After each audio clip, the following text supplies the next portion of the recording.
I mean, Donald Trump, to give us a King Trump, in 2016 said, I love WikiLeaks when it was exposing the crookery in the Democratic Party.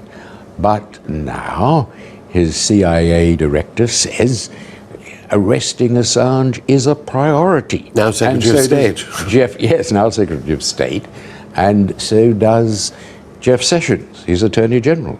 It's a priority. And we know they've got a grand jury sitting.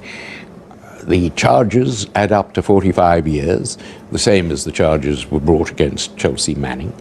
They're planning to a new legal theory. I mean, the First Amendment is the great protector of journalists in America. You know what they're doing? They're going to argue that it doesn't apply to foreign journalists. It only applies to journalists born in America. Be protected. So they won't prosecute the New York Times, they'll prosecute its co-publisher Julian Assange because he's an Australian. And I think this is moving up to be a major free press issue.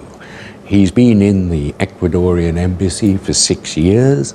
The charges brought against him in Sweden have been withdrawn.